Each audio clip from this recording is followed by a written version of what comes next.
વોકેશનલના આપવાના છે તમને. આપણે અત્યારે 4 ભાષા ભણીએ છીએ. કેટલી? 4. કઈ કઈ? સંસ્કૃત. બરાબર.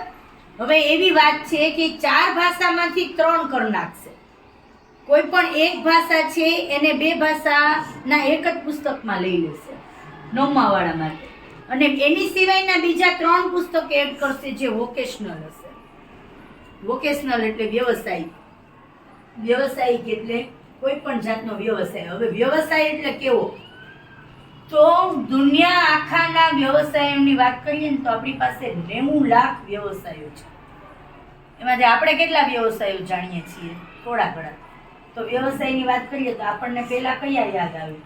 તો કે બેન ડોક્ટર, એન્જિનિયર, વકીલ, પછી પોલીસ, નર્સ, પછી શિક્ષક, પ્રોફેસર, પાયલોટ, ડ્રાઈવર, કંડક્ટર, આ બધા આપણને યાદ આવે વ્યવસાય. તો બીજા એવા કેટલા? 90 લાખ. એટલે કેવા? તો દરેક છે એ વ્યવસાય જ છે. પછી તમે મહેંદી મૂકો, બ્યુટી પાર્લરનું કરો છો, વાળ હેર કટિંગનું કરો છો, માટલા બનાવો છો કે કોડિયા બનાવો છો, આ બધી જ વસ્તુ વ્યવસાયમાં આવશે. અને કોઈ પણ વ્યવસાય છે એ નાનો નથી. જો તમારા મગજમાં એ વસ્તુ બેસે તો અને તો જ તમે કોઈ પણ એક ક્ષેત્રમાં આગળ વધી શકો. આપણે બધા જ જો એવી ઈચ્છા રાખીએ કે હું ખાલી જોબ જ કરું, નોકરી જ કરું, તો એ શક્ય નથી. આપણી વસ્તી જેટલી છે કે એના પ્રમાણમાં સામે એટલી જોબ ઊભી થવાની નથી. તો આપણે કોઈ પણ એક વ્યવસાયને આપણે હુનર બનાવવાનો છે. વ્યવસાય ને હુનર 2 અલગ વસ્તુ છે. હુનર કોને કહેવાશે? તો કે આપણી કારીગરી. કોઈ પણ એક વસ્તુમાં માસ્ટરી હોય એ તમારો હુનર બનાવશે. આપણે એમાં માહિર થઈ ગયા, કારીગર થઈ ગયા, એવી વસ્તુ છે. હવે આપણે દીકરીઓ તરીકે આપણી પાસે કયા કયા વ્યવસાય અવેલેબલ છે? ચાલો કોણ કહેશે? કયો વ્યવસાય આપણે કરી શકીએ એમ છીએ? બોલો. મહેંદીનું, પછી પાર્લરનું, પછી ચિત્રનું, પછી સીવણનું. આપણે કપડાં સીવી શકીએ. એનું એક સરસ ઉદાહરણ આપ્યું. બધા પાસે મોબાઈલ, ઘડી તો 2 ઘડી હોય જ છે. નેન્સી ત્યાગી કરીને એક ફેશન ડિઝાઇનર છે અને યુટ્યુબર છે. એ નેન્સી ત્યાગી બહુ નાના ઘરની છોકરી, એટલું ભણેલી પણ નથી. એણે એ ગામમાં જઈને આપણે જે કટપીસ લઈએ ને એવી કટપીસમાંથી એણે નવી ફેશનના, નવી ડિઝાઇનના યુનિક કપડાં એ સીવતી, પછી એ સેલ કરતી. અત્યારે એ નેન્સી ત્યાગી ગાલા મેટ ઉપર પોતાના સ્ટાઇલ કરેલા કપડાં પહેરીને રેમ્પો કાપે છે. અને એ એટલી ફેમસ થઈ ગઈ છે કે જેમ મનીષ મલ્હોત્રાના કપડાં હીરો હિરોઈન પહેરે છે ને એમ એના કપડાં અત્યારે હીરો હિરોઈન માંગે છે. અને એક એક કપડાની કિંમત લાખો રૂપિયા થઈ જાય છે. એની પહેલેની જર્ની તમે જોવો ને તો તમને ખ્યાલ આવે કે કયા લેવલથી કયા લેવલે પહોંચી ગઈ. અને ઈ કરવા વાળી તમારામાંથી જ ઈ છોકરી છે એમ સમજવાનું. નીચા લેવલેથી ઊંચા લેવલે જવા વાળી દીકરી છે. અને ક્યારેક તમને મન થાય ને તો અત્યારના વિડીયોમાં તમને જોશો તમને એમ જ થશે કે એની લાઈફ બહુ સરસ છે, પણ જે પહેલાના શરૂઆતના એના વિડીયો જોવો તો તમને ખ્યાલ આવે કે એને ક્યાંથી શરૂઆત કરીને કેવી રીતે કામ કર્યું. અને અત્યારે એ પોતાના ડિઝાઇન કરેલા કપડાં પોતે જ પહેરીને ઇન્ટરનેશનલ લેવલે રેમ્પોકમાં જાય છે કે જ્યાં જવા માટે હિરોઈનનો છે ને એને સંઘર્ષ કરવો પડે છે. બરાબર. પછી એક બીજું ઉદાહરણ આપું. રાજકોટમાં લિજ્જત પાપડ છે, ખબર હોય તો. લિજ્જત પાપડ આપણે બધા ખાઈએ જ છીએ, પણ એનો ઉદ્ભવ કેવી રીતે થયો, એને કોણ ચલાવનાર છે? મારા ક્લાસની ને ઓલી ચોપડી વંચાવી હતી, ખબર છે? કોને ખબર છે? તમને આ બધી ખબર હોય છે? એ સ્ત્રીઓએ જ શરૂ કરેલું છે. એક સ્ત્રીથી શરૂ થઈ એનું આખું મંડળ બન્યું. એમાંથી અત્યારે કેટલી સ્ત્રીઓ આખા રાજકોટમાં ઘરે ઘરે બધા લિજ્જત પાપડ વણીને એ લોકો ફેક્ટરીમાંથી લોટ બાંધીને મોકલે અને ઘરે ઘરે એ પાપડ વણીને મહિને 15-20 હજારની આવક મેળવે છે. એટલે આપણે જો એમ માનતા હોય ને કે નોકરી કરીએ તો જ આવક થાય, તો જ આપણે આગળ વધીએ, તો એ વસ્તુ ખોટી છે. આ 2 દિવસની તાલીમમાં અમારે એ એક જ પોઈન્ટ સાર્થક કરવાનો કે કોઈ પણ કામ નીચું નથી.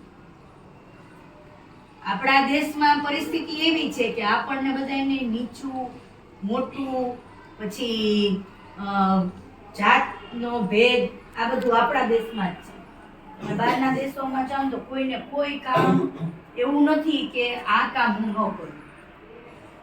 ત્યાં જે પોતે જન્મેલા છે, આપણા ભણવા જાય છોકરા તો કામ કરે જ છે, પણ ત્યાં જન્મેલા છે ને એ લોકોને અમુક કોઈની ઉંમર થાય ને ભણતા હોય એટલે એનો પોતાનો ખર્ચો એને કાઢવા માટે એનું કામ કરવું પડે.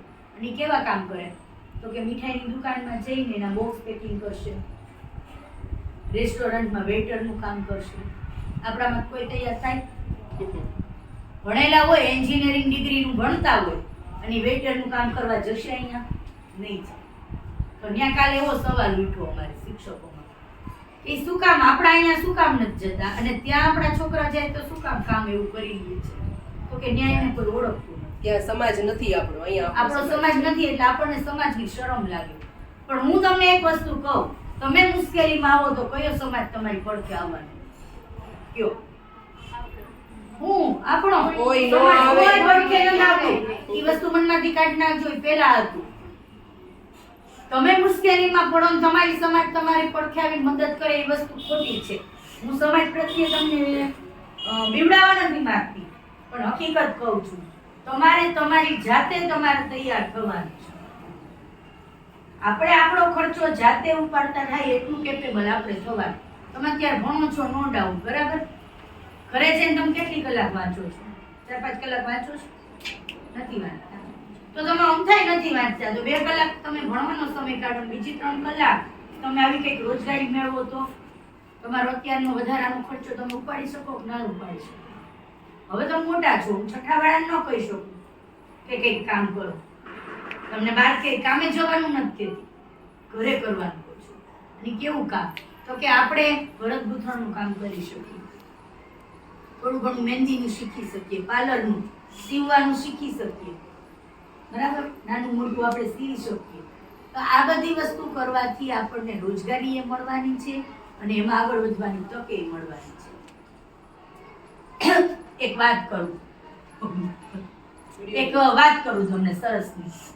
એટલે મીન્સ અમને શાકભાજી આપ્યા અને પછી એમ કીધું કે તમારે આગ વગરની રસોઈ, ફાયરલેસ કુકિંગ, આગ વગરની રસોઈ એવું બનાવવાનું છે અને ઈ અમારે તમારી પાસે કરાવવાનું છે. એટલે તમારે છે ને ઘરેથી ઘણા આઈડિયા ગોતીને લાવવાના છે, ઘણા બધા નવા વિચાર કે હું આગ વગરની કઈ રસોઈ બનાવી શકું. અમારી પાસે તો લિમિટેડ સમય હતો, એને લિમિટેડ સમયમાં અમને વસ્તુઓ આપી એટલે અમે સલાડ સિવાય કાંઈ બનાવી શક્યા નહીં. પણ આપણે શું બનાવી શકીએ? આલો કોણ કહેશે? અત્યારે કોઈ કોને ખબર પડી? આગ વગર તમે કાંઈ પણ ગેસનો ઉપયોગ કર્યા વગર, ચૂલાનો ઉપયોગ કર્યા વગર તમે શું બનાવી શકો? જ્યુસ. હા, બરાબર છે. સેન્ડવિચ. હા, પણ કઈ વેજીટેબલ સેન્ડવિચ, બરાબર? પછી બસ આખો દી તમે ખાવ છો, ભેળ નથી ખાતા તો એમાં કઈ જરૂર પડે? પાણીપુરી એમાંય બટેટા અને ચણાની બાફવા પડે. હા, ઈ બાફવા પડે. પૂરીને તળવી પણ તરત આપણે કદાચ અહીં કરવું હોય તો હા, થઈ એટલે શકે. અહીંયા આપણે કરીએ છીએ એમ. પછી ઓલું લીંબુ શરબત. હા. અરે વાહ. પછી હજી યાદ કરો, ઘણી આઈટમ છે. હા, બોલ તો પણ મોટેથી બોલો. ચના જોર, બરાબર છે. પછી સ્પ્રાઉટ ની ચા. અત્યારે બહુ એટલે બહુ વાયરલ છે. તમે સ્ટોલ નાખીને બેઠો તો 20-20 રૂપિયા પડ્યો વેચાય હો. 40 રૂપિયા સોનલબેન, બોલો. 20 નહીં 40 નો પડ્યો ભાવ થઈ ગયો. સ્પ્રાઉટ એટલે શું પેલા એ કહી દો. બધા મિક્સ કઠોળને તમે પલાળી દો, પલળી ગયા પછી એને ઉગાવવાના, કપડામાં બાંધી અને ફણગાવેલા કયો ને એ ફણગાવી દો. પછી એની અંદર તમે કાચું ડુંગળી, ટમેટું, સિંગદાણા, ગાજર.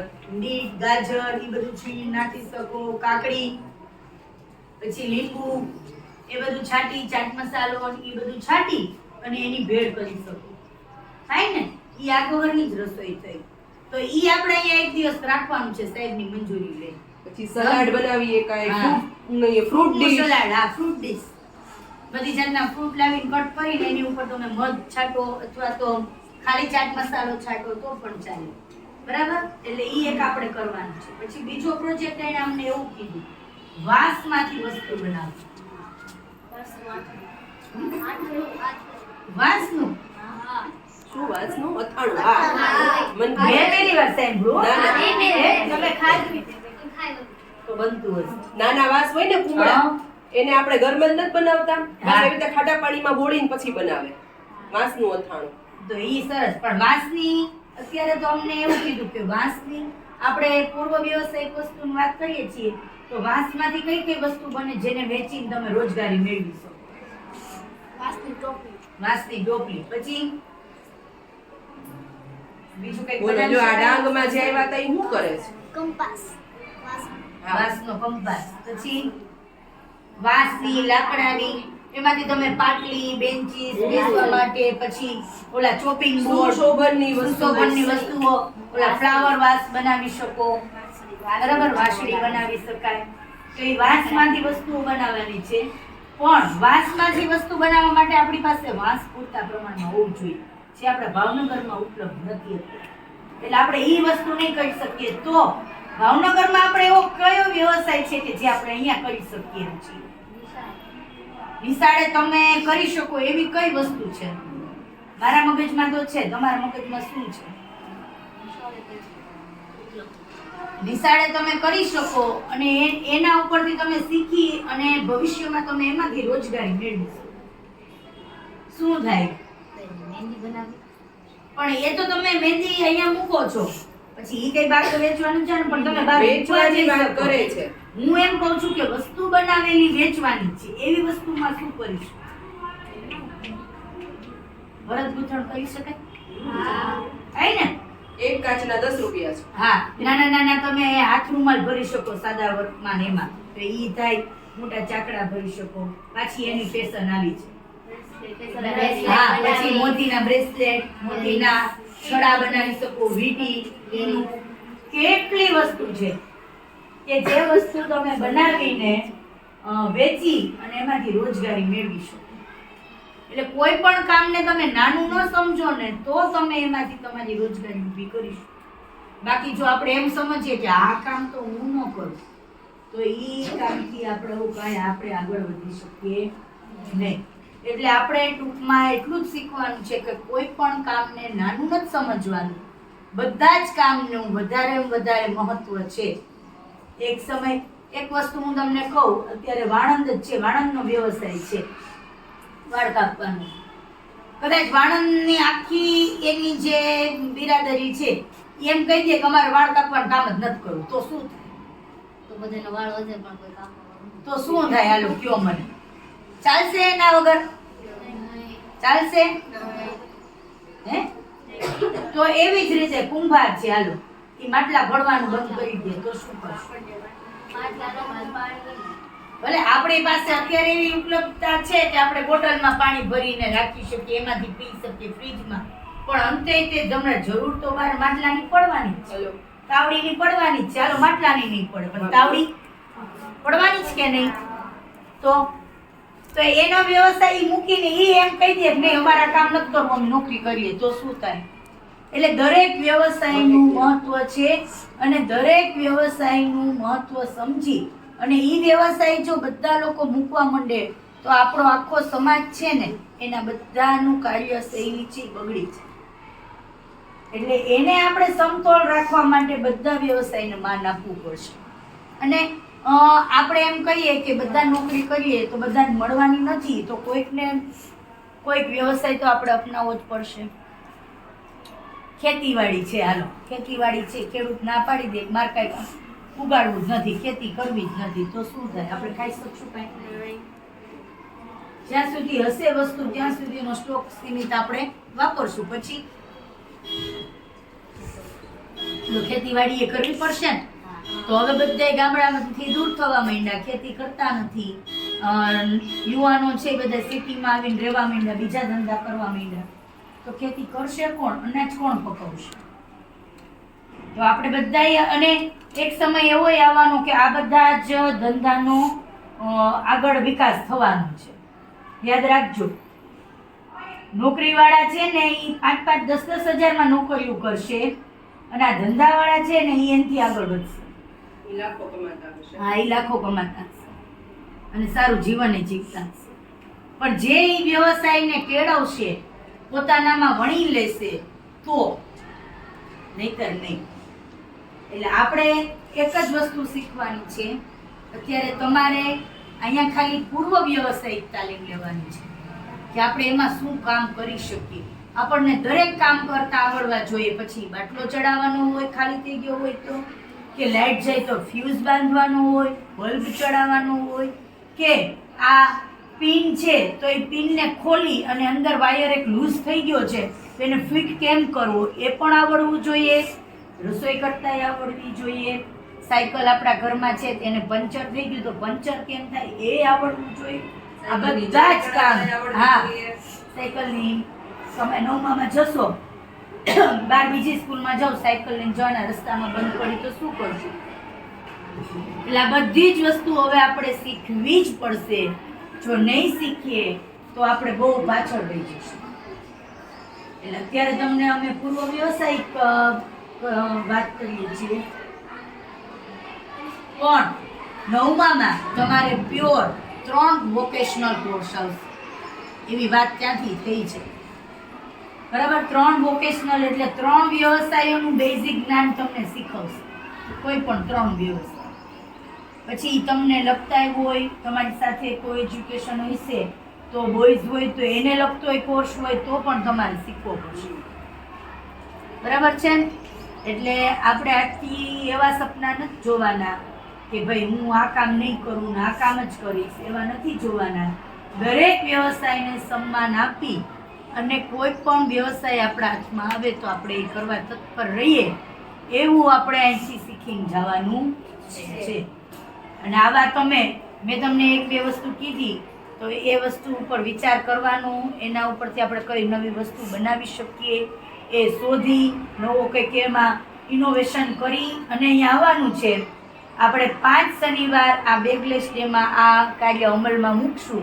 ત્યારે તમને શું કરવું, અમુક જગ્યાની મુલાકાતો, આ બધું જ કરાવશું અને એ બધું જ તમને યાદ રહેવું જોઈએ. બરાબર? ગમે ત્યારે કોઈ પણ તમને પૂછે કે ભાઈ તમે પ્રી વોકેશનલમાં શું શીખ્યા, તો જેટલું અહીંથી કરાવવામાં આવે એ તમામ વસ્તુ તમને યાદ હોવી જોઈએ.